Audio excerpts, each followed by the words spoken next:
Hello and welcome to Positive Fandom. I'm your host, Mmmm, and today we're going to be doing a non-spoiler slash spoiler review of Last Night in Soho.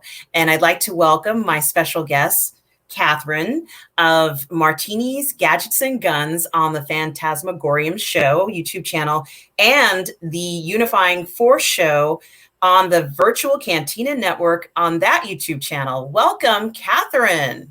Thank you.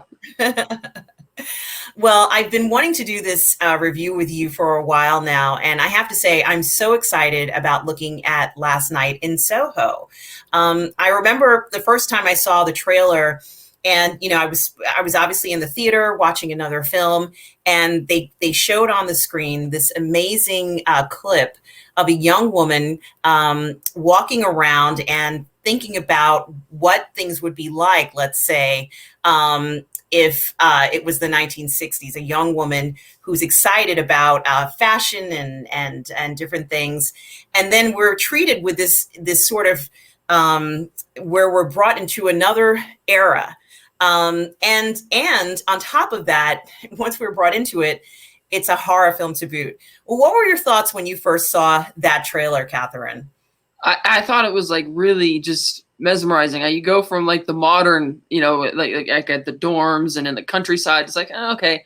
But then you see that shot in the trailer where she's walking out of the alley and you see the big theater and all the people, all the cars driving around, and the way the color, especially how Edgar Wright was using color in the trailers to differentiate this dream world versus the real world. I'm like, oh my God, this is going to be just a feast for the eyes. And then the fact that it does turn into a bit of a horror film was a bit, because I didn't honestly know from the trailer what type of movie it was going to be or what even the main story was, which is why I was really excited about it. Because I tend to lose interest in movies where the trailer basically tells you everything that's happening from beginning to end. And so the fact that I knew nothing about this, I'm like, wow, this is really different and really intriguing, especially for Edgar Wright, because I usually associate him with like comedies or like things like Baby Driver, which has humor in it, but is like action, whereas this just seemed like something totally different. Yeah, I agree with you. Of course, Edgar Wright has directed this, and he's done an amazing job. And I do, of course, associate him with these fantastic collaborations he's done with the gentleman who did, what is it called? Oh, the Simon Pegg. And, he directed one of his films, Shaun of the Dead, I believe.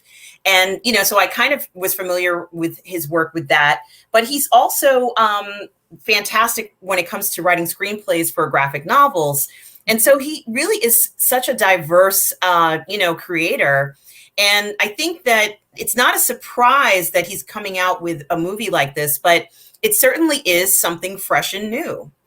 Yeah, I feel that's genuinely in his wheelhouse. Like all three of the films he wrote and directed with Simon Pegg are like very different versions of like the genre, like Shaun of the Dead, of course, the way his own take on spoofing the zombie genre, but in a way that has a lot of clever writing and clever humor in it. Whereas Hot Fuzz was like his own version of like, oh, we'll do the classic buddy cop comedy spoof, but we're going to put our own like tinge of British humor and really great plot associated with that as well. And then he did, of course, The World's End, where he had usually you have Simon Pegg and Nick Frost playing the same type of characters, but they have them switch types in that one, which is like, oh, okay, that's kind of interesting and a bit different. So this Last Night in Soho being also something that's very different and unique is very much in his wheelhouse. Yes, and I did also want to say I've often wondered to myself and asked a lot of people questions, and I'm not necessarily going off Last Night in Soho, but in the sense of when a director decides that they're going to mix comedy and horror, and it's not an easy thing to pull off. It has to be believable on both fronts. And then you need actors who can pull this off as well. Now you're dramatic and now you're a comedian. It's really the full gamut when it comes to a performance. And, obviously Simon Pegg is an incredibly talented individual, but having a director and having someone who can write a screenplay that makes sense for, these types of themes is very important and makes you want to, watch the next film that they come up with. Exactly. So the other thing I wanted to say is as far as I'm concerned, once I found out that this was a horror film, and I'm sure you felt this way as well, it felt like a breath of fresh air because we haven't really been seeing anything quite like this. We didn't know what to expect, more or less. And once we realized how incredible this film actually is, it really was quite satisfying on so many fronts. And I think that, it also allows you to kind of like broaden your mind, or form different opinions in a way, in something that I wasn't even thinking I was going to have to even approach. So when a film can kind of take you to another level, or take you to another train of thought, or another line of thinking, I think that that film in itself it's a remarkable feat, because I think a lot of directors and writers are trying to do that, but they can't seem to really pull it off. That's true, because like when you're watching this and it's like, okay, you're going through the first 20 minutes of all the setup and the set in the modern world and all that, and it's like, okay, at first I thought it was going to be a little bit predictable, but then when you start going into this other world, not only is the design aesthetic very different, but it sort of, each time she goes into this dream world, it's like a fever dream, and just exaggerating it even more and more each time you go in there. And it's like, at first it's not outright horror. At first it's just like, okay, this is a little bit sleazy, but also a little bit like glamorous, and it just slowly kind of builds and builds and builds to take it off in different directions, which is pretty fascinating. And of course, who doesn't want to go into the swinging 60s? I mean, I think it's very interesting that this particular time period was chosen. Obviously, it was a time of great change worldwide. But, looking at it from the perspective of someone who grows up in Great Britain, it was a time of where individuals were getting so much more freedom in what they could do with their lives, and in regards to what their roles in society are. And so I think that it's very interesting that he chose to kind of mix this with a young woman, let's say, who is at a point where she's going to be sort of choosing what she may be doing with the rest of her life. And that kind of analogous approach to it, makes so much sense. And I also think that no matter what age you are, you can relate to that fun experience. I mean, I remember the first time after high school, when I could go and, after 18, I could go and do whatever I liked. And I liked that feeling. And I felt that in this film. Yeah, especially like in the performances too. I think they cast her spot on. I had not heard of Thomasin McKenzie before, but she really sells it. And it's like with her grandmother concerned at the beginning of the movie that, are you sure you're going to handle this very well? And I'm thinking, ooh, this is probably going to go off the rails, but I'm still really excited to see where it goes. It's like, as much as I should be telling this character, don't go back into that world, it's like, but I kind of want to see more of that world, And inherently, I think what you're talking about, it truly does reflect, the protective nature that loved ones or a guardian has for you, where you're kind of like, well, I know that already. And, I'm aware of that. But there is like, it's not that it's a heightened sense of danger that, or a feeling that you're walking into danger. It's that experience of the unknown, and realizing, of course, but it was not portrayed in a cliched way. It was just, genuine concern, and, just be aware of your surroundings. But, when we get into the spoiler version, we're going to delve into that a little bit more. But I did like the fact that we saw a young lady who clearly has a lot of talent, and she's going to be going and pursuing her dreams. And ironically, that has a lot to do with a good portion of the film, the idea of pursuing your dreams. And I kind of think that approach to a film is very interesting when mixed with a horror theme.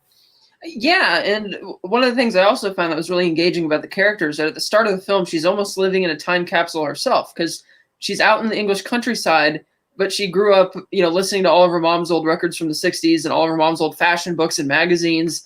And so she's romanticized this idea of what the 60s are in your head. And that's kind of something that a lot of people can relate to, where you hear people, wax rhapsodical about a certain time period or whatever, but then when you do a deep dive and start reading about it, and you realize, well, it's not all that, So I find that was also something that added a very interesting dimension to her character, because aside from the fact that you could tell she's a bit too young and naive, and the hint that she might have, like they mentioned at the beginning of the film, that her mother had mental illness in the past, and so you're worried about her, and the grandmother's worried, but you're still kind of interested, because it's going to be a very unique perspective for her, because she's not really jiving with what the modern culture is. Yes, I agree with you. And you mentioned, Thomasin McKenzie, this sort of, as far as I'm concerned, newcomer more or less to the Yeah. big screen with this major role where a lot of the film relies on her heavily. And she has to play so many fronts in this, Catherine, where, they do kind of present her as a naive young woman. But when we see a certain scene, I'm not going to say what it is, but once we start to realize that she is actually a little bit more mature than what we realized, and she kind of hints at this when she tells her grandmother, "Don't worry, I can fight with the best of them in London. I'm tough. I can do this." You get a sense that maybe she had been through something in the past, and that immediately makes you very intrigued with her as a character. Right, and also the hint that because she did grow up with that tragedy of her mother, and this isn't really a spoiler because they mention it right at the beginning that her mother had committed suicide because of mental illness, and so she has been exposed to things that are certainly going to be tougher for a kid to deal with. So you do believe her a little bit when she says she wants to go there, but seeing her in the beginning in her room where she's made the dress out of the newspapers and she's just so romanticizing this and she's just not listening to anything that the grandma is saying, and I was like really worried for her, which started getting me like really into it. And I gotta say, the trailers, it seemed, heavily emphasize the Anya Taylor-Joy character a lot more than Thomasin McKenzie. So I was surprised at that because, again, I didn't really know what the plot of this movie was when I was watching it. And so seeing that Thomasin McKenzie was front and center and how well she carries the film, I thought was a really great surprise. I agree. She clearly has a lot of talent, and, a good portion, but not the entire film, but a good portion of this film saw her acting without verbalization. And so, that's incredibly difficult. It honestly, after watching the film, it looked like it might have been somewhat of an arduous endeavor because it required so many machinations for her, running, dodging, essentially flipping out, and also somewhat emotionally strained to a breaking point. And I think that can also show that an actor has incredible range. And to be honest with you, Catherine, I don't think we're seeing that on a daily basis, and it's rare to see someone do all of that in one film. Yeah, that's true. Like even something as simple as when she's working in the bar and she's pouring a drink and she's feeling really tense, and it's like it's not an exaggerated physical response, but you could tell it's like tensity is something that is sometimes very difficult to get from a lot of actors. Like a lot, like you said, like a lot of movies today, it's like, okay, they prioritize the story and the plot, and then the characters are kind of like, okay, we'll get who can ever, act the lines, but it doesn't really leave you like really, oh, that was really great. Whereas this, for a horror film slash drama, I felt that well, not as so much a drama, but the acting was a lot higher than what I thought it would be for a movie that kind of falls into this subgenre of what you would typically get. I thought she was very, very good. And so throughout the film, it is actually balanced with some sort of, like, I'd say, heavy hitters, some very famous names, and that was also quite satisfying to see. Sort of like, the old timers pop up in the film, and we do see that, and they also are quite steady. They're kind of like the studying force to the main character's unstudied situation sometimes. And I also thought that was very interesting to show, because it kind of showed that while it may have seemed in this particular case she was the only one going through this experience, you could clearly see she was not entirely alone in processing what was going on around her. Right, and that was also even when she's at the house and she's renting it with the landlady, and you could tell that the landlady can see what's going on to a point, but it makes you wonder also, in addition to the characters seeing that there's other things going on with her, like the Terrence Stamp character when she's at the bar and she's being nervous and he's kind of just playing around with her just because he's like, okay, whatever, and I wonder if you had more of that, like you said, understudy or what aspect of it, because you did have a lot of heavy hitters with a much bigger resumes on this movie versus, like you said, Thomasin McKenzie is a very relative newcomer. And you wonder, did you get pointers from them, or is it like it kind of just seeing how they act and just being very observant that carries off on you? It's like really, it's like wow. Yeah, I agree with you. Now, I've often heard people describe this film as horror with style, and how Edgar Wright managed to carry off a very complex and rigorous film packed with very satisfying scenarios that, and I'm kind of repeating myself, often don't even require any, language. He puts you in these situations, or you see the main characters in these situations that are startling and relatable and incredibly interesting. And yet at the same time, in my mind, I'm jumping ahead. Well, I know what's going to happen next, but it doesn't feel boring, or, just easily you can figure it out easily necessarily, up to a point. And I think that also was not easy to accomplish, because no one wants to go into a film where you can predict everything that's going to happen. And it's just like what you said, Catherine, in regards to the trailer, where we saw Anna Taylor-Joy a lot more, and you couldn't quite figure out what the balance in the film was going to be with the characters.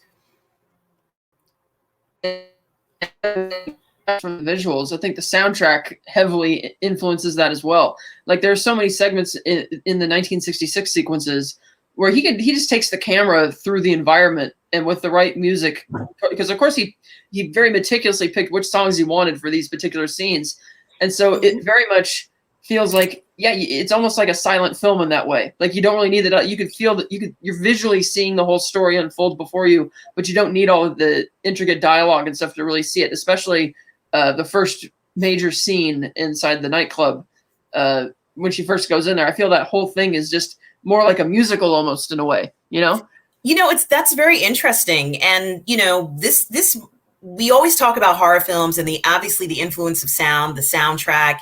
And, in case, the viewers didn't know, this particular film relies heavily on the soundtrack of the 1960s, Great Britain's soundtrack. And, I'm assuming that there was a lot of, what's that woman's name?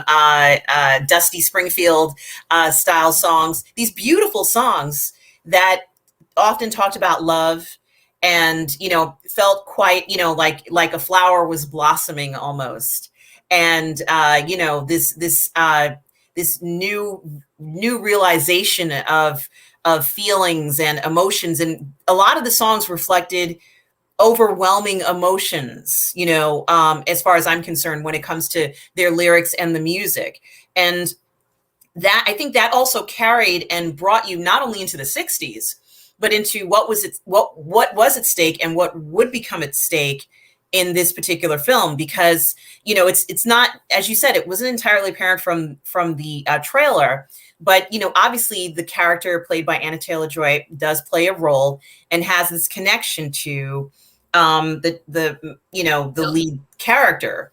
And so I think they did such a beautiful way of showing this magical world coming alive.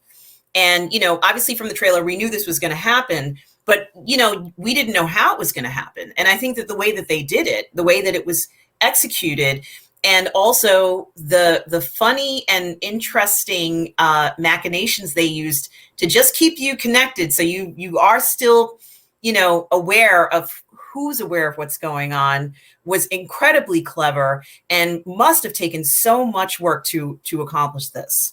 Right. And then another thing that the soundtrack does is that it doesn't necessarily move into scary music when the horror starts kicking in, but because you're seeing the horror side of the swinging 60s, or at least as Edgar Wright portrays it in this film, then that music, you can use that same happy music and it takes on a whole different connotation, which makes it just super, like, oh wow, like extra creepy to it. And it is true, there's subtle clues, thinking back on it throughout the movie, that you can figure out what's going on and why. And I like that it's not really in your face about it, because to me, once you find out what's going on, it's like, oh, that was a really pleasant twist. Because the whole time I'm watching it, I was enjoying the ride because of just the visuals and the soundtrack and the whole design of it. But I thought it was a little bit predictable. But then when you see the plot to it, it's like, oh, that's what's going on. And it's like, that really just heightens my interest and reels me in even more. I agree. And, so, oftentimes we're talking about horror films, and the idea was, does the horror film maintain a feeling of dread? And I think that this film does a very unique job of maintaining that, because we're not quite sure as we're watching it where and when, obviously, that's true for many horror films. But in this particular case, we're not quite sure where and when that horror is going to appear. And of course, in this film, since we're in the non-spoiler side, it does appear when you least expect it, but it's not predictable. This isn't, like jump scares every 5 minutes. And Right. it's certainly not that type of a film. It's done very, very clever and clearly very well thought out. And something else that I was going to say is that it was from another perspective, which when we go into the spoiler version, maybe in another 5 or 10 minutes, we'll elaborate on. But overall, in regards to of the variety of horror themes and aspects and approaches in this, I think it was cleverly done. And, you got to see certain things that you would expect in a horror film, but they didn't feel, like it didn't feel ordinary to me. To be honest with you, this did not feel like an ordinary horror film. No, it didn't. And I honestly, while it does have a lot of horror aspects in it, I'm not even sure what genre I would pick it. I don't even think of it so much as a horror film as I think of it more maybe as a psychological thriller. Because that where it falls in there, but you're right, because a lot of the horror elements are not what you would expect from blatant horror. It could be something as simple as her noticing a location that she saw in the dream, but seeing it in the modern age. And as she kind of begins to fantasize more and more about this world that she's seeing, it's like, wait, we're seeing the pitfalls that the character from the past fell into, and now we're seeing how Ellie's decision to try and emulate that. Ooh, this is leading her. She's going to fall into some of those same pitfalls, and you're wondering where it's going. Because initially you're thinking the threat is, oh, well, if you're afraid of the past, you just don't have to, stay in that room. Don't have to go visit that if you don't want to. But as she keeps trying to emulate that lifestyle in the modern age, you realize that this is something she can't really get away from anymore.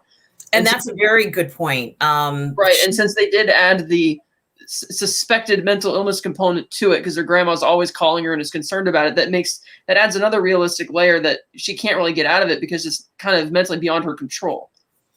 Yes. And so as far as I'm concerned, if you're looking for a psychological thriller, this has it. If you are looking for some horror elements, this has it.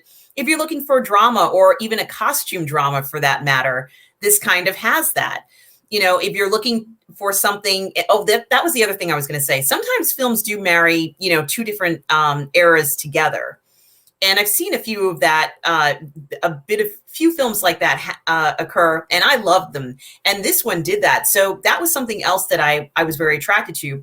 But if you're a fan of music from the 1960s, you're going to love this. And if you want to learn a little bit more about, kind of like existential powers, so to speak, or, things of that nature. I don't want to spoil it, but you'll get some of that in this too, because sometimes in horror films, we do see situations like this. The last thing that I was going to say about the film is that clearly in the film, we're presented with a scenario in the beginning.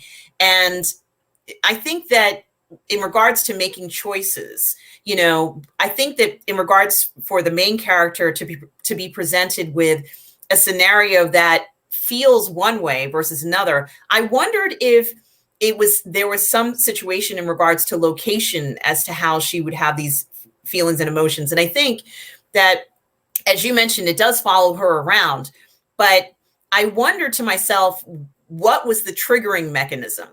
And so, was it her attention to the past? Was it her desire to kind of pursue her dreams? Was it the combination of the two? Was it her association with the people around her? So, I think it kind of makes me wonder, or heightened my ideas about sensitivity to those around you. In other words, you can sense the way a person is feeling sometimes when you're in their presence. Are you okay today? Yeah. And I think a lot of this does have a lot to do with intuition, but also having another sense that's going on and, actually utilizing that in real life. And we see that as something that's incredibly significant in this film. Right. And as far as the triggering mechanism, I feel that might be also the more she tries to emulate Sandy's life from the past, the more she starts, picking up on all the similarities, and it starts really getting to her a lot more. Without getting into spoiler territory yet, but once we do, I'll be able to elaborate on that a lot more.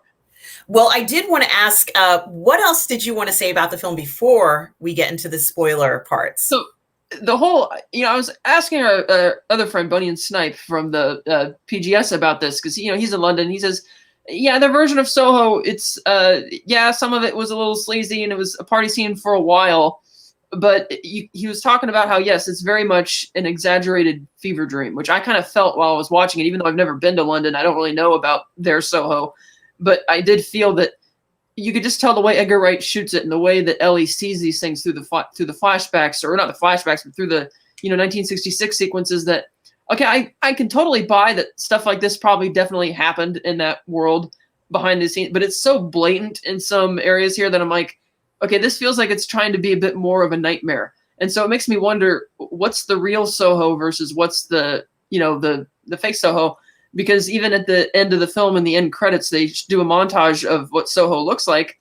And again, I asked Bunny and Snipe about it, and he says, yeah, well, because of rising real estate prices, Soho isn't really that anymore, and it's being bought out and rebuilt as, it'll just be another place. It's not going to have that charm anymore.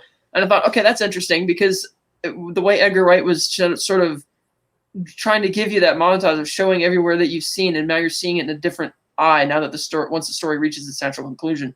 So it is kind of neat, because and same with like the title of the film itself, Last Night in Soho. And I thought, does that mean like the last is in final, like the final night in Soho, or is that just what happened last night?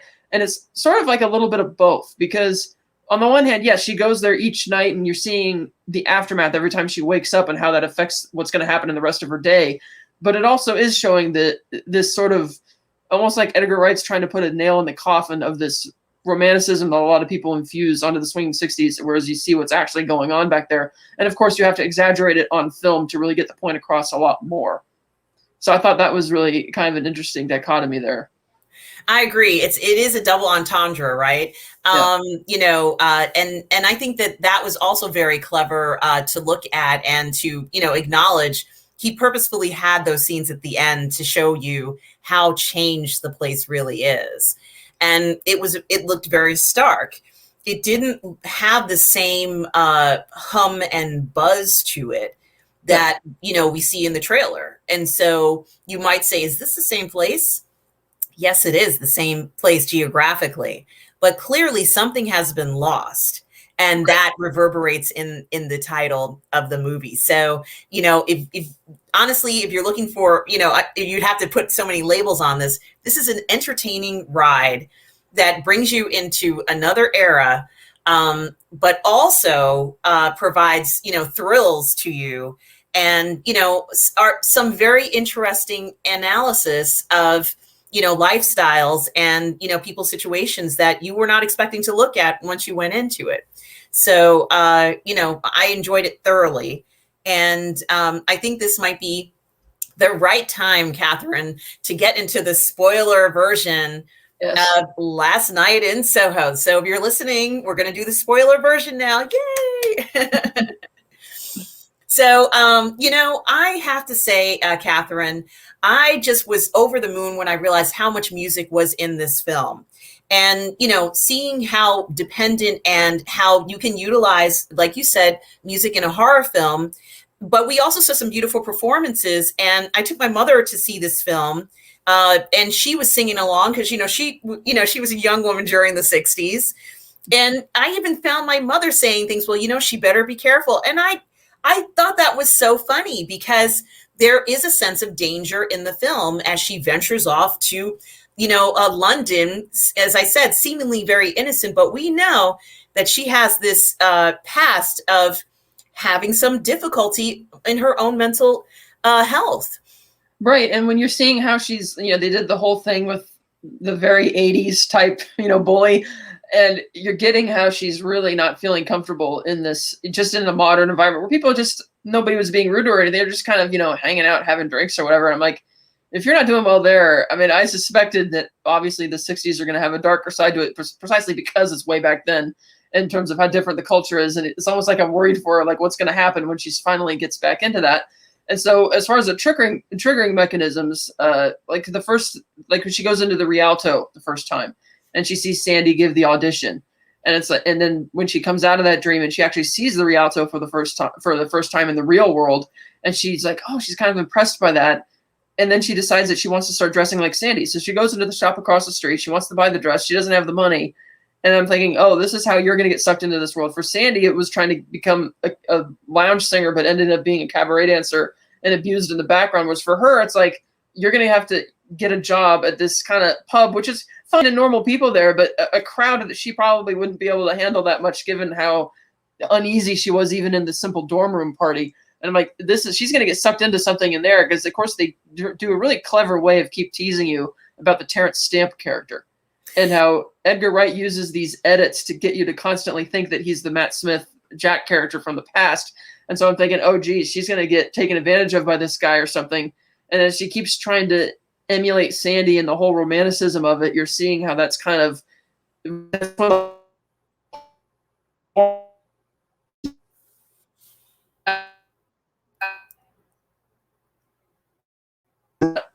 what she thinks it is, you know. And of course she's naturally afraid of it, because it's like, oh, there's ghosts, like what's going on? And so that was actually a really clever way how Edgar Wright gears you into thinking that, but then it ends up going in a totally different direction. Can you just repeat that last part, because the computer paused just for a minute, and I do want to hear what you had to say. Uh-oh.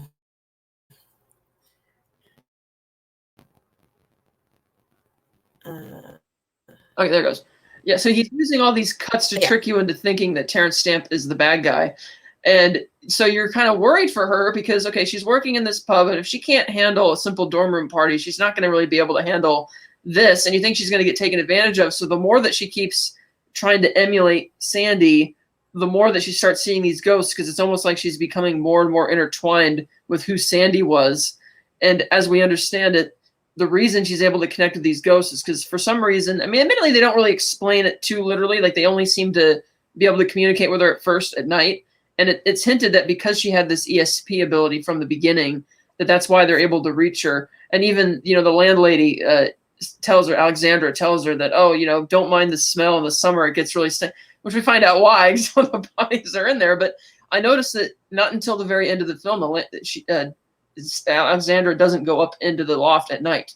She only goes there in the daytime, because this seems to be something that only, like, she's like, Ellie is able to go on this fever dream time travel thing at night. As at first we thought it was maybe Sandy's spirit trying to show her what happened to her and get justice, which is kind of what the movie's kind of gearing you into thinking.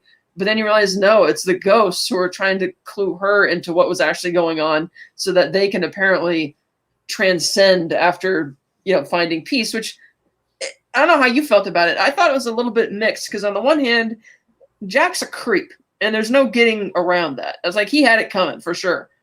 But the fact that at the end of the movie, when she's in the bedroom, Jack is the one who picks her up off the bed and gives her the knife and says, no, you have to kill her. And it's like, okay, yeah, I get that she has to get out of this situation because Alexandra's coming up the stairs. But the fact that Jack is, you know, clearly the sleazy guy, but now he's kind of being the hero. It's like, are we supposed to care about him being liberated from this purgatory? Are we supposed, you know, it was a little iffy there. Yeah, bravo to a film that has us questioning, you know, which side we should take in this particular case. Because many people would argue that Sandy was a grown-up and she could handle herself. But let's be honest, a lot of people are coerced into doing stuff that they didn't really want to do.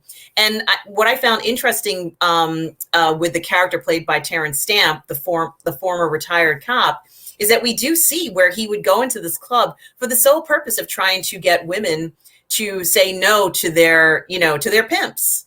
And he would keep track of the women and make sure they were okay. And, he wanted to encourage Sandy and tell her, and he did, you know, you're too good for this. You've got to stop doing this. This is garbage. You're ruining your life. And that was it too, because I recognized that actor playing the young Sam Claflin. I'm like, oh, that means something significant. And at first I predicted the wrong thing. I thought, well, maybe it's going to be that the cop is the one who's actually the killer and not Jack. But then it's like, no, it's something completely different. Because once it flashes back to the, you know, the modern day, I'm like, okay, who is the Sam Claflin character in the modern? Because I was still thinking that Terrence Stamp was Jack. I'm like, okay, so where's the cop now? You know, trying to figure that out. So it's like plants it in the back of your mind that there's something here. Kind of like when she's in the library and she's looking for Sandy's last name. and you're seeing all these stories about men who've disappeared in Soho, and it's like, uh-oh. Right. And I'm just trying to Missing persons. And let's be honest here. yeah. If you're in an unfortunate situation where Sandy was on her back with her pimp holding a knife to her, what she did was self-defense, as far as I'm concerned.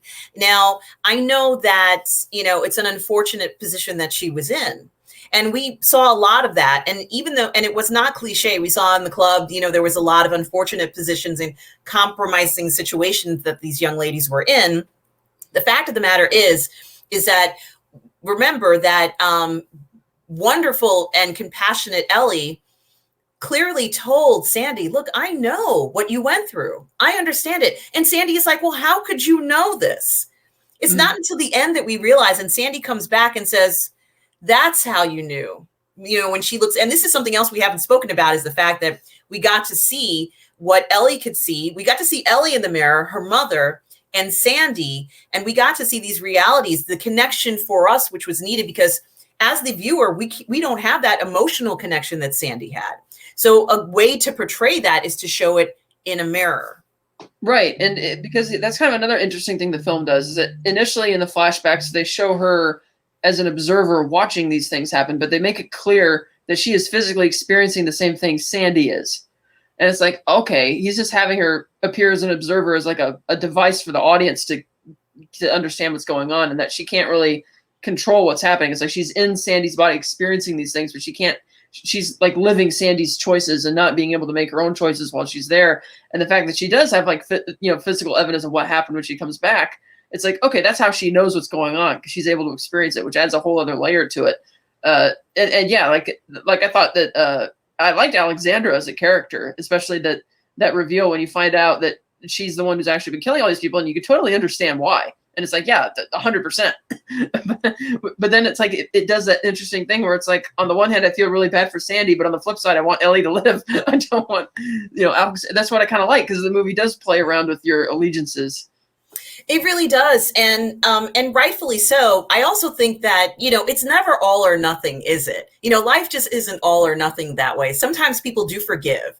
Sometimes people do take a step back and say, you know what? Okay, it's true, this person might have tried to drug me and all this stuff. But, had Ellie not experienced what Sandy experienced, perhaps she wouldn't have had the same level of compassion. She could never have known what Sandy went through. Can you imagine trying to understand, you and I trying to understand someone explaining how they got put in a compromising position, which is what I think Sandy was put into. And I'm not judging here. We're not here to judge Sandy. Sandy didn't go in there with the intentions of becoming a prostitute. That was so far from. And I'm surprised that people were kind of, some of the reviews of the movie were kind of against Sandy. I'm like, how can you be against this person? Like, you can clearly see that the Jack character totally takes advantage of her. And you just see that with all the stuff going on backstage, and how he totally became her pimp and all this kind of stuff. And you can totally get why she does what she does. And then the only time it's not until you're fearing for Ellie that you really start, okay, that's where you start wavering a little bit. But it's like, clearly the movie wants you to side with Sandy. I didn't feel that was much of a challenge there. It's like, yeah, that's easy, and yeah. So when they combine that with what the Terrence Stamp character is doing, where he's like, oh, I've always been a ladies' man. And when she accuses him straight up, oh, you killed Alexandra. And he doesn't seem to be curious as to why Ellie even knows who that is. Because, this is like, 50 years later. It's like, it seems like the reaction would be, how do you know Alexandra and Sandy? Instead, he's like, no, Alexandra killed Sandy, which is his way of saying that Alexandra is the better, the much more at peace person, versus the Sandy personality, so to speak. Like, yes, she's doing better now. And he's like, yeah, I don't need to listen to your craziness. And just why he just kind of leaves the bar. But it's great the way he films that, because it feels so suspicious when you're watching it the first time, and then before you get the twist. And, that's also very interesting, is that I think that, Ellie is picking up on these clues, but she doesn't have all the facts.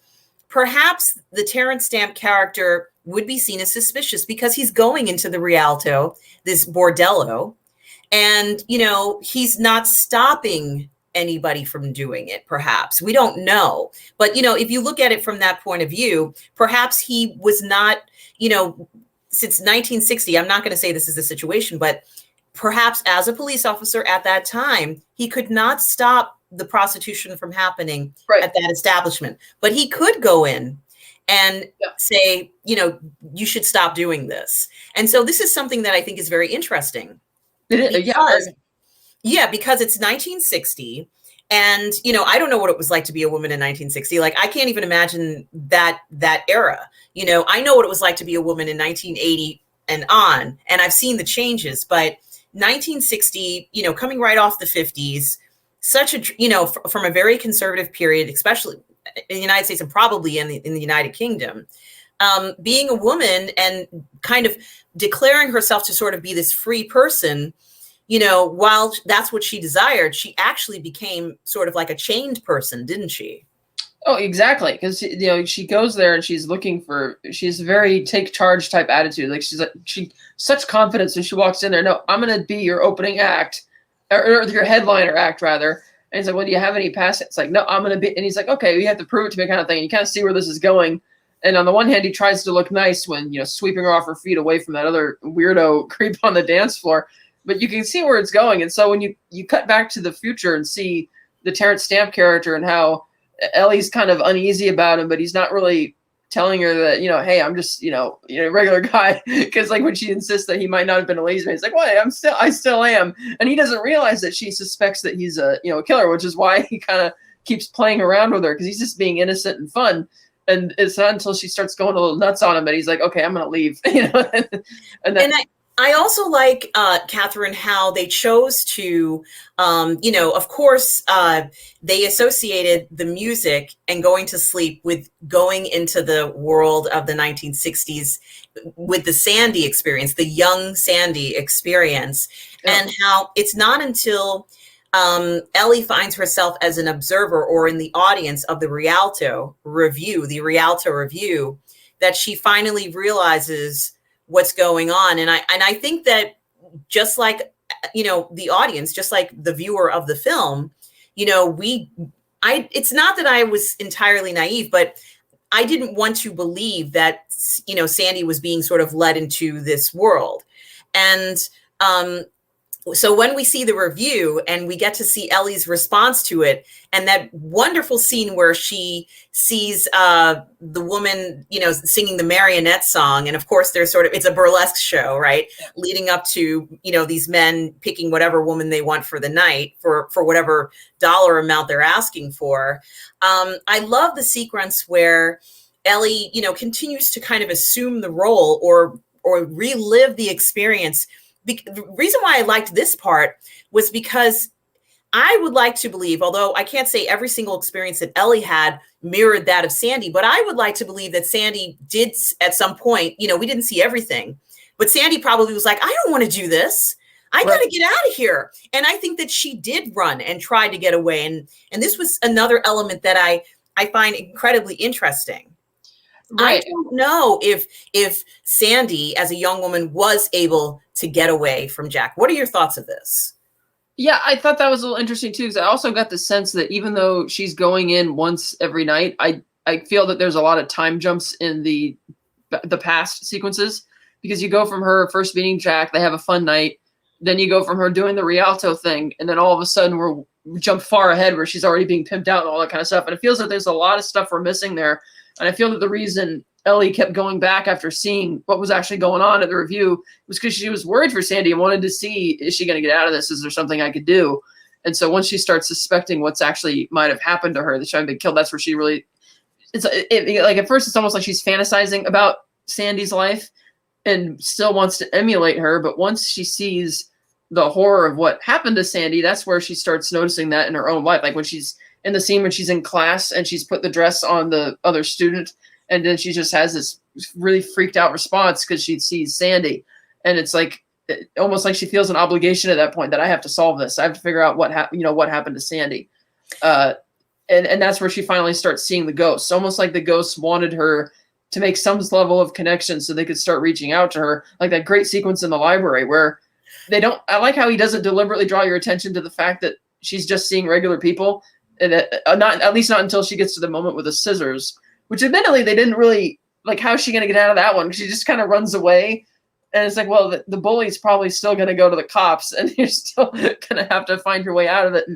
And so that was a bit, and that was a great sequence though, because she's like totally freaked out. And on the one hand, it's like, oh, well, the ghosts are coming there to try and tell her that we are the people. Like, are you reading these, missives that you're going through on the newspapers? But that's, again, goes back to the oddity thing. It's like, well, I don't really have that much sympathy for these ghosts, given who they were, what they were doing, and knowing damn well that these girls were being pimped out. But the movie is almost advocating in the climax, like the ghosts are trying to help Ellie overcome Sandy. And it's like, but I kind of like Sandy. I don't want Sandy to kill Ellie, and I don't want Ellie to kill Sandy. And you make such a good point, because, oftentimes, who's the bad guy? We can't tell. And we have these characters who are put in compromising situations, now, since they've gone into a realm where they probably shouldn't have gone, where none of these people, the Johns, the pimps, the prostitutes, shouldn't even be doing this. Now it's very hard to kind of like say, who's in the wrong here, because, we actually have representation from all three parties. Yeah. And the funny part about it is that we have representation from the 60s point of view, and then in the modern time point of view, for all three of them, with Sandy as the elder Mrs. Collins. But because Miss Collins does not acknowledge who she is, we don't know that meek, wonderful landlord lady, that little old landlord lady, is involved in this incredibly, gangster driven, because it's a gangster who's running the Rialto, right? She's right. Involved in this gangster driven prostitution ring, which is what I would call it. And the significance of the mirror is the fact that Sandy does not know that that Ellie can see her past, I suspect. Right. But the significance of Sandy being the first person, while that realization, that Rialto scene with the marionette and the burlesque scene, that's the first time that we see Sandy kind of punch her fist into the glass and break it. And we see glass broken quite a bit in this movie. And I guess maybe it is representing the crossover, or a point where perhaps that's the point where Ellie can no longer escape the visions. So when Ellie goes back to the pub and goes to work, and she asks the woman, do you believe in ghosts? And, I've been to a lot of pubs and they tell tales of ghosts and all sorts of stuff. But for the woman to say she doesn't believe in ghosts, I think what Ellie was actually asking her is, have you ever been haunted yourself? Right. And this woman is saying, no, of course not. You need to go home and just relax. This is a place of fun and enjoyment. Don't bring your ghost nonsense in this pub. She doesn't want. We're not going to let this become one of those types of establishments. That's right. We don't want to be on the list of it's a haunted pub. She doesn't want any of this. And so that particular night, poor Ellie doesn't want to go home. But when she does go home, I think it might have been the point when the record player turns on its own. And right. That's when we actually see somewhat more aggressive behavior towards Sandy in regards to her position with Jack. And, where he's saying, you can't just run away from me, and it's very aggressive. Like, let's say as aggressive as it could be for a movie, you and I can speculate, and I'm sure a lot of viewers would speculate that he was very aggressive with her, because at some point we see him with a knife to her neck. Exactly. So this is such a great representation of this. They gradually ease you into this horrible predicament that Sandy is in. And this poor boy that Ellie is in a relationship with, if he were not there, what would happen to Ellie if he wasn't around? Exactly, because even towards the beginning, before the horror elements really kick in, he wants to take her out on a date. And she's like, he's like, you got any plans tonight? She's like, maybe. Because she's still, it's like she would rather live in the fantasy still up until that point. So once the fantasy becomes more horror oriented, she can't really see that he's actually trying to help her and really cares about her, and is just there for her constantly. Like, I remember how worried I was when she'd bring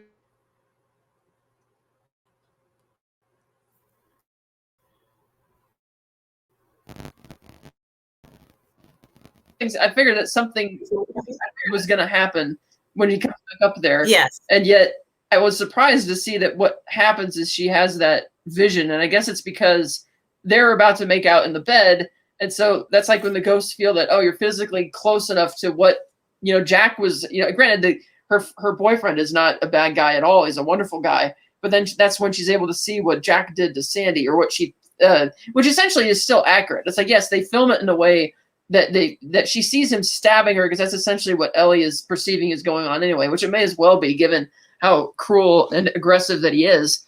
And so I was wondering, like, okay, so how is this boyfriend going to be the one who gets her out of this? So I was very shocked when he actually gets stabbed. I'm like, oh, wow.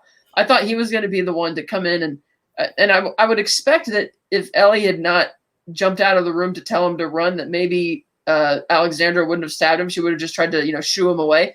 But I thought for sure that once he got stabbed in the gut, I'm like, oh God, he's gone. So I was really surprised and happy that he lived, because you could tell that Sandy definitely has a moment when she goes into the room upstairs and sees all the ghosts. And when she's like, I never wanted any of this. And Sandy's like, Ellie's like, I know. And I like that ending because it doesn't force us to choose sides at that point. Well, I'm sorry to interrupt you. Let's talk about when Ellie figures out that she can't, remember, she becomes overwhelmed, and her grandmother is telling her, if you become overwhelmed, come home. And so John offers to take her home. And so they go back to Ellie's flat, and she goes and talks to Ms. Collins. Let's talk about that scene, and then let's talk about the staircase scene, and then let's talk about the scene that you were just talking about. Right. Because I want to kind of talk about it in sequence, just because the sequence of this was so amazing. Right, because when he drives her back there, first she tells him, if I'm not out in 15 minutes, come and get me. Because she was worried that she might get transported back to that world or whatever. You think? Yeah, like, at first it was only happening when she goes to sleep, but now it's like, well, it's so prevalent in her daily life that, oh God, this is going to happen if I just step into that room. At which point I was thinking, if you really don't have any essentials there, maybe you should just leave. But, Yes, so yes. she goes in and tries to tell Mrs. Collins that she's leaving, and Collins is like, oh, well, the police came to see me today. And that was another interesting scene as well, how on the one hand, the female cop believed her and could tell that there was something going on, whereas the other male cops just kind of laughed it off. And so when Miss Collins says, they came to see me, and, Ellie's very apologetic, and she's like, oh, let's have some tea. And I didn't even think about it first, but you could see the corner of the portrait of the young Sandy on the wall. Good? Oh, wow. I didn't know that. Okay, that's so cool. That's so right. Cool. And it's not until she looks into the tea and finds out what's going on that they really show the portrait, all out, because it's kind of there in the background. And I did admittedly find it suspicious throughout the movie that each time she talks to Mrs. Collins, they made a point of only having her look like a little bit through the door. Like, they don't open the door all the way, because then you would see the portrait on there. Like, even when she's going through the mail, and you see the name Alexandra, and they don't draw into it, but I catch it. I'm like, oh, that's you. And then that's when you're like really piecing together what actually happened. And how Collins has also apparently been picking up on the fact that Ellie might have some mental illness or something. Because she says, oh, the sleeping pills, and then after you pass out, I'll just slit your wrist over and nobody will question anything because of your condition. Which I thought, okay, that's pretty dark. But at the same logic, I would have thought that, well, given what Miss Collins deems to be Ellie's condition, then you don't really have to kill her either, because what does Ellie have on her? What I'm curious, and I want to get your opinion on this. How do you think Miss Collins found out or is aware that, how on earth would she know, other than let's say from the police officer, how would Miss Collins find out that Ellie had found out all this information about her when it's not written down anywhere? Right. So because she doesn't really ask her how she knows this information, because what Miss Collins would have been told by the cop is that there's somebody named Sandy who's supposedly been murdered by a man named Jack, and giving him all the details that Ellie gave him. And from Miss Collins' perspective, she must be bewildered as to how she even knows this. But for her, it's almost like her primary concern is, well, I can't get caught. And I admit she probably should have inquired, like, how do you, or maybe that's like the hint, like when she says, don't go up and don't mind the smell in the summer because of the bodies or whatever, but also the fact that she doesn't really go up into the room at night. So maybe she knows that there's something going on. Because again, they never explicitly say that the ghosts can't transcend until this is done, but that's clearly implied and inferred in the climax. So it makes me wonder if Miss Collins knew what goes on up in that room at night, And what about the fact that Miss Collins wanted so much money in advance because people leave in the middle of the night? Right. So she knew, yeah, she knew people were haunted by what was going on up there, but she probably didn't think that somebody like Ellie would be able to handle it to unravel this whole conspiracy, which is why she wants that money up front, because I got to make some money off of this. Whereas she won't go up there at night because she knows how weird it is. And so I guess she just decided, well, I know the room is haunted, people keep running, but I'm just going to, she knows something, so I just kind of have to get rid of her at this point. And what about Diana Rigg's performance in this? I mean, she was a smooth character. Excellent character. Because at first I recognized, and then oh, God, cool, it's Diana Rigg. And she's being all the sweet old lady. I'm like, there's going to be something more to this. Which is why I was mentioning earlier that I was really like on the edge of my seat when the boyfriend is at the house past the hour. Like, oh, Diana's going to come upstairs and she's really going to, and then she kind of doesn't. She just kind of just shoos him away, and then she does very firmly ask Ellie if she's all right. So that tells you that Miss Collins has experienced something like that in her past, because she was obviously worried that something untoward was going on in the room, like he was assaulting her or something. But when Ellie assures her that no, it's fine, she decides that she's not. That Miss Collins doesn't really push it, and that's one of the first clues as well. That okay, there's something more to this Miss Collins character. She knows that she is genuinely concerned about this, and for the right reasons. But admittedly, on that same note, I couldn't figure out why Miss Collins was in that house. It's like, because in all the flashbacks, okay, she's being forced to be, she's being pimped out in this house. She's killed all these people. And it's like Jack obviously wouldn't leave that. If Jack owned it, it's not like he would give it to her in his will or anything like that. Because obviously they don't want to give their prostitutes anything because they want to control them. So I was trying to figure out, well, why does she own this house? And why is she even bothering to stay there? I mean, I guess because she wants to hide, because even if the bodies were to be found, there's not going to be any evidence to connect it back to her. Because if the police obviously don't suspect a thing, like even when Terrence Stamp's character mentions that, Alexandra killed Sandy as his way of saying, she got out of that life and became a better person, he's not even suspicious of Sandy. And obviously, because Sandy knows that cop from when he talked to her in that one scene, she knows that he's not, she obviously would know who he is in like the modern day. She probably is aware of him. But if she knows he's not onto her, then there's really, and the cops aren't onto her, then there's no real reason for her to stay at this house. Like, so what if the bodies are discovered? Nobody's going to think that, of all the cabaret, all the people who came through here, it's going to be you. So I did think it was interesting that she kept wanting to stay, particularly when you think about all the trauma she experienced at that house, and yet she still wanted to stay there anyway. So that was admittedly a little weird, but I get why it's kind of there, because you need it for the plot device of her being able to travel back in time. You need Miss Collins there. But that admittedly was a little bit shaky at first, but I think you're right. Like, she must have known that there was something more than people just, like random travelers always say, some place is haunted and, it's not. And it's like, she must have known there was something else to that. Definitely. And, after that scene and we realize, what exactly is going on. And, of course, poor, Ellie is left drugged, and in a sort of, a state where she can't function normally. And John knocks on the door, and she, as you said, she yells out and warns him, to run. It's very interesting because it seems like, a fire starts in the house. Yeah, the ashtray gets knocked over and it catches the curtains on fire or something. And somehow Ellie gets a second win. And while she is drugged, she's not 100%, something helps her. And, she's able to, as you said, Miss Collins, the older Sandy, did not wake up that morning thinking she was going to be stabbing, this poor kid in the gut. This is not what she planned, but here she had to do it because someone was at the door, and she knew immediately when she heard the knocking on the door, she had to grab that, knife or whatever, and, act accordingly, do whatever she had to do. But she's not looking at people as, like I said, she's not waking up in the morning saying, I've got to go ahead and murder somebody. This is all self-preservation for her. Right.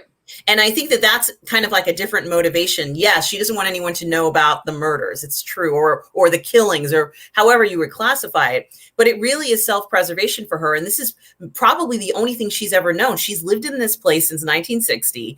And the secret has been safe with her. And, or some people have gotten hints of it before, but no one probably has gotten to the details the way that Eloise has gotten to it. So for me, Catherine, I have to say that I found the scene where Eloise is escaping from Sandy to be one of the most chilling and amazing scenes I've ever seen. I loved this scene when she's going up the stairs, and it's sometimes it's glass, sometimes it's the old Sandy, sometimes it's Miss Collins. And Sandy almost, if you look at the actress who plays the young Sandy, she almost looks like she's in a spell. Right. As she's walking up the stairs. And you realize that this woman is not a murderer. She's fighting for her life right now. Exactly. And I was so moved by that. And Eloise realizes it too, because I do also think that Eloise is such an empath with Ms. Collins that she can feel her emotions. And she can actually feel the fear in Sandy as she's walking up the stairs. She's scared. Eloise is scared, but she can see the fear and feel the fear from Sandy. And it's such a beautifully shot scene with the staircase kind of weaving out, and then it's Ms. Collins and then Sandy, and Sandy's just kind of walking in this, and she stabs the floor of the, I just love it so much, Catherine. She stabs the floor of the steps, and it's glass, and it's like unbelievable. But it was a deliberate miss. You know what I mean? Like it was, she's not trying to kill, like they don't really want to kill each other. It's like they're being drawn up there, because like you said, she's motivated by self-preservation and is just kind of in this state doing this. And one could argue that because Ellie was initially having a hard time getting out of the room because of the sleeping pills, and maybe the ghosts are the ones helping her up the stairs. Yes.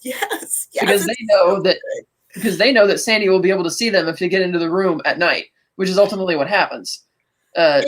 It's just pure beauty. It's amazing. And the progression, it's not quick. It's, the realization and the connection, and you're kind of seeing all these different phases of it as she slowly goes up the stairs. It's 2 flights, right? Right. As she slowly goes up the stairs, and you kind of see her doing this, and it's just so compelling, and just, I can't tell you, if Edgar Wright ever does an anatomy of a scene, that show, right? I would want him to do that part, the part where Sandy is pursuing Eloise up those stairs, because it's such a major, we've actually had so much emotion, and it's not even the most climactic part, is it, Catherine? No, because it's like she gets up there and it's like she's on the bed and she's starting to panic as the ghosts are all closing in around her, but Jack actually kind of picks her up off the bed. And he says, you need to kill her. But I noticed that the expression on his face when he says that isn't one of anger, like, oh, you need to kill her because she's crazy. But almost like the look on his face seemed almost like he was concerned for Ellie was going to get it, which I thought was a little odd because Jack obviously is not a sympathetic person. But yet when Sandy shows up, it's like, I'm thinking, how are you going to get out of this? Because it's like the whole place is on fire. Ellie's still weakened from the drugs. And yet the fact that Sandy sees all of that and is sort of immediately traumatized by it again. And that's where she's finally able to snap out of it. And I like that they have that sort of mutual understanding, though I do wish that she would have been able to help her down the stairs or something, because she does kind of just sit there on the bed and just kind of accepts her fate and says, go save, go save the boy. And at that point, you actually see her change back to younger Sandy. And that's when Ellie embraces her. In a way, she does kind of know what she's been through because, again, she's had that physical connection with her. Like when Jack kisses her on the first night, and then Ellie wakes up and she has the hickey on her neck, yes. which means that she's probably feeling all like when she was with her boyfriend in the bed. That's why she's freaking out so much, not just because she's seeing Jack attacking Sandy, but she's actually feeling that because she's able to somehow have that type of physical connection there. And that's one of the other things I liked about the movie is that because they tease that she has ESP in the beginning before she even goes to Soho, and then adding the whole mental illness angle onto that with the grandma being very concerned, I was even wondering, well, is this a result of ghosts, or is this just a result of her imagination getting ahead of her, which was kind of fun to speculate as it's moving. And then you just, because it starts very subtly with the horror, like, oh, look, there's the Rialto. Oh, she's going to go inside. And you just see how it slowly reels you in until you eventually just get to that crazy fever dream pitch. And it seems like the ghosts were able to give her some type of life or something, because she was able to overcome the sleeping pills at that point to get back down the stairs and save John and get him out. And I like that he lived too, that they weren't just going to have him, die. And then she's finally able to find some peace with being the successful designer Because she was even getting to the point where she was afraid of even doing those type of designs anymore, just throwing them all away and tearing it up because of how horrifying the context of it all was. And just between you and me, it makes sense that she would be designing clothes from the 60s because from the get-go, she was such a fan of the era and the clothes were so nice. You know, these were beautiful garments that she was designing. We knew she was going to do a good job. Obviously, if she got into the design school, she has talent for this. We see her in this beautiful, you know, of course, patterned out in you know, the Daily Mail, you know, gown that she's wearing. But that's what you'd use. These are the type of things as creators we're constantly using materials as foundations and different things. And it was nice to see, you know, her creativity and knowing that she could make what I consider was somewhat of a fancy ball gown out of newspaper. Right. And the way, not only in her design sense, but when the teacher's there is asking her questions and the way she's answering it. And the reason she understandably is going to be a much better student is because back in the 60s, you know, fashion and all that wasn't so corporatized at the time. Like everything's been bought up by corporations and it's more like printing press type or, you know, like the conveyor belt, everything's got to be mass produced. But that's not what she's doing. She's much more of an old school type of mindset where, you know, you think of the big names in fashion and design, how they really put a lot of thought into what it is that they're doing, which is why some of those things are a lot higher price because you're getting a much more, you know, it's not just something that you just, you know, picked up off the press, so to speak, which is why she has a much more inherent understanding of what fashion actually is. And that's why the teacher's so impressed with her and telling the other students, hey, you should take notes. And it's like, yeah, you need to take notes because you need to go back to how they used to do these things. Like even at NASA, the scientists there were bringing back in the guys from the 60s to try and figure out how did you even design these things for like the Apollo program and stuff, because they were looking at how simplified things like the shuttle and stuff were today. And it's like, we need to find a more innovative way of thinking about it. But the innovations were all way back when it first started in the 60s. And so they were just bringing back in all the old school people to tell them, you know, to show them how to do all this stuff again, because they couldn't just get it from looking at the blueprint because it was just so different, you know. And you see the same thing with her fashion sense. That it's not just that she has a good idea of how to design it, but she knows exactly what the person needs to feel while they're wearing it. She knows exactly the mechanics of it. And so that was like really impressive because it's also bringing that extra attention to detail, so to speak, which carries over even in The Nightmare, where she starts really paying attention to the details when she goes backstage to see what's, you know, what this world is actually all about. And granted, again, like I said, I've never been to Soho back then. I don't really know much about it, but I did get the sense that Edgar Wright was exaggerating it to levels to make it understandable for the audience as to what is going on. I agree. And, you know, one of the most telling parts of the film is that at some point, you know, Sandy, you know, let's say after she passes on, at least from what we've been led to believe that she perishes in the fire. Once she passes on, we realize that Sandy understands how Eloise knew what she was going through because we see her in that mirror looking back at Sandy. And, you know, it was more like an acknowledgement. And I'm so proud of you and what you've done than anything else. And I also think that it shows that, you know, people are redeemable. You know, this was an impossible situation that Sandy was in. And, you know, and it wasn't right what happened to her, you know, and although the police officer may have said, you know, and I understand how he felt, you know, that she knew what she was getting into and things of that nature. It still wasn't right, in my opinion. But not at all. And I think some of those feelings towards, you know, prostitution and situations like that are still very prevalent today, regardless of the situation, where people will say, well, you know, they can walk away whenever they want to. Well, guess what?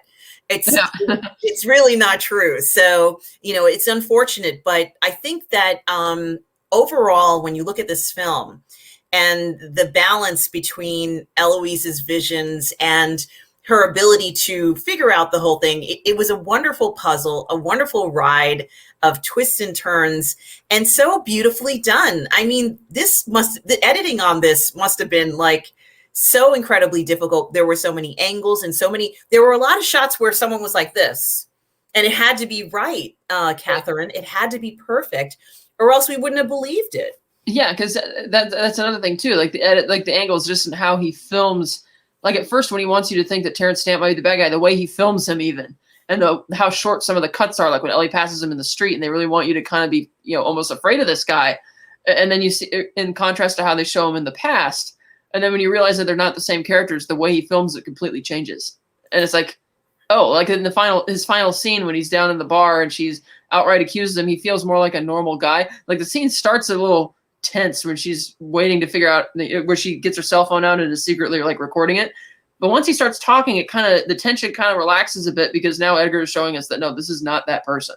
And that's really an interesting way of showing it. And another thing I think Sandy and Ellie have in common is that, like you mentioned, Sandy, it's not so much like what was his name? Officer Lindsay. It's not so much like, yeah, you knew what you're getting yourself into. And it's like, well, not really, because I kind of viewed Sandy's confidence going in there saying this as coming from not just a place of confidence, but a little bit of naivete, so to speak. Like she's also getting caught up in the fantasy of, oh, I'm going to be the lead singer of this lounge. It's going to be so much fun. Much like Ellie was when she first, I'm going to go to fashion school. It's going to be fantastic. And I think that's another reason why she and Sandy have a lot of kinship towards the end, because they were both kind of sucked into the fantasy of this world without being too aware of the dangers, or thinking, or even if they are aware of it, thinking, oh, it'll be fine. I'm going to handle. And it's like, oh, not really, And I think that reflects in the fact that, initially when Ellie arrived, she found that she couldn't stay in the dorm with is it Jocasta? Yeah, she couldn't stay in the dorm with Jocasta because Jocasta wasn't, ideal of a person really for her to be around. And we got a sense of that, when she's saying, oh, I can't stand her as a roommate, but it doesn't even matter. Like Jocasta was not treating her fairly. No, not at all. And I think that was important to show that she wasn't going to put up with being in a situation where someone was doing that to her. Right. So, I think that once we see situations where,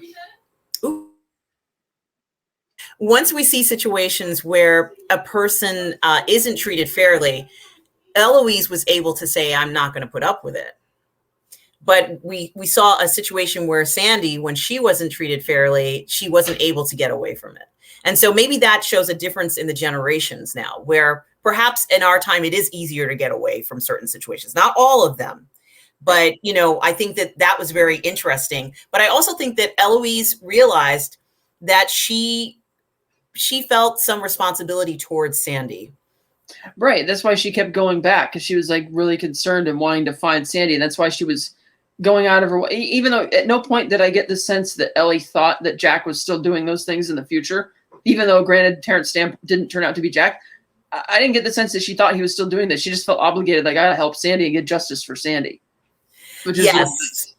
And I also, obviously Eloise did the right thing. Like, I think at one point where she had the experience, she looks up and she sees the police station and she goes in and reports it. And, that's something that is very gutsy to do. Go into a police station, report a crime, which a lot of people are very reluctant to do this. But her experience was so vivid and so real that, she knew she had to go and do that. So, overall, I have to say that the experience in this film that I had from start to finish, it just was so entertaining and so interesting and visually stimulating. And, and the music, adding to that, and the camera angles. And there was that, after a while, there was that feeling of dread where it almost felt like she wasn't going to ever be able to run away from these ghosts that seemed harmful initially. Right. So it was very interesting. And I have to say, I haven't enjoyed a film like this in a long time. Yeah, I enjoyed the ride all the way through. I love the little twists in the plot, the way that he's using the soundtrack to at first sound really fun and sweet. And then without even changing the soundtrack, it suddenly takes on a whole different connotation. And how even the way the design of it is, at first it feels very glamorous, but then without changing the color or the color timing, it starts feeling really scary. To just emphasize what's, like all the stuff going on backstage, and how we're in the fact that, oh, well, Sandy, it's not just that Ellie is watching this, which is bad enough given how, unsuited for this world she really is, but the fact that she's actually feeling those things too. And so it just really gets you even more invested in what's going on. And it is nice that she finds a happy ending for herself. And, it's not Beetlejuice, but, if she were going to be a character, let's say in another movie, it would be the young girl whose name I can't remember in Beetlejuice, where she was sensitive enough to ghosts to understand or to feel understand their feelings. And there was that conflict that happened in the house and how it got resolved eventually, but, it's very interesting to kind of look at these encounters, because I think that sometimes there can be a very thin line between, horror and, and pain and pleasure, this horror and this fantasy that she experienced here. And, honestly, I would love to see another film like this from Edgar Wright. I don't know whether the same character or anything like that, but she could go on and continue to have these experiences with the supernatural, or, with people from the past. And I wouldn't be upset with it. I'd show up for the second film. Yeah, because at the end they establish that she still has her ESP because she sees her mother again in the mirror, and it's like, okay, well, now where's she going to go with this? Now that is it possible that, given that in this world the supernatural exists, could she potentially step into another place and be reached out to by other ghosts for, like, hey, help us type thing? It's like, on the one hand, it's like, yes, she's found peace at the end of it for this particular event, but what's going to happen now? Any final thoughts on the film? I just really love it. I love the soundtrack and the aesthetic of it. Very different for an Edgar Wright movie, but also because it's very different, it's in his wheelhouse. So I was a very pleasant surprise. I remember this film being advertised, I think, like 2 years ago, even, because it was supposed to come out in April 2020, which is an interesting release date slot for it too, because that would have been, oh, you don't really expect a psychological thriller in the spring like that, but having it in October is really great too. So I'm glad that I finally saw it. Yeah, I agree with you 100%. When I finally saw the trailer, I think it was this summer, I believe, I was so excited for this. And I love, as I said before, when they mix two time periods together, Mm-hmm. that I immediately, I start to tingle all over. It's like, oh, this is going to be so interesting and different. And, and it was. And I have to say, Edgar Wright did not disappoint me at all. This was, shows his talents 100%, and the performances of the actors. I believe Diana Rigg, this was her last appearance, as well as one of the other actors in the film. Yeah, and what a performance she gave. Oh, for sure. Because aside from this and Game of Thrones that she was in, I hadn't seen her in much of anything for a long time, because she did kind of retire from acting for quite a while as well. So it's like, have her come back for this role was just, wow, that was amazing. It was a treat, and it was a mystery. So we know that she has perfected, the performance in mysteries as well. I mean, Diana Rigg's performances overall. So anybody who's watching this, please go ahead and see Last Night in Soho. We both recommend it. It's a fantastic film, and just overall an enjoyable experience. And I want to thank you, Catherine, for joining me with this review of Last Night in Soho. It has been such a pleasure talking about the film with you. And, guys, you can find Catherine on the Phantasmagorium show, her show Martinis, Gadgets, and Guns. And please tell us, what is the name of the other? I don't have it in front of me, Catherine. The other show is The Unifying Force. Mm-hmm. That's the second and fourth Sunday of every month on the Virtual Cantina Network YouTube channel. And the Martinis, Gadgets, and Guns show is every Wednesday night at 6 p.m. Pacific on the Phantasmagorium show channel. But yeah, a lot of fun on both shows. So yeah, and I had a blast talking about this film with you as well. Thanks for having me. Yeah, it's a pleasure. And as viewers, you're aware, you can find me on Midnight Metal on Friday nights on the Burnett Network, and here on Positive Fandom. And thank you so much for joining us in this review of Last Night in Soho. And remember, please be kind to one another.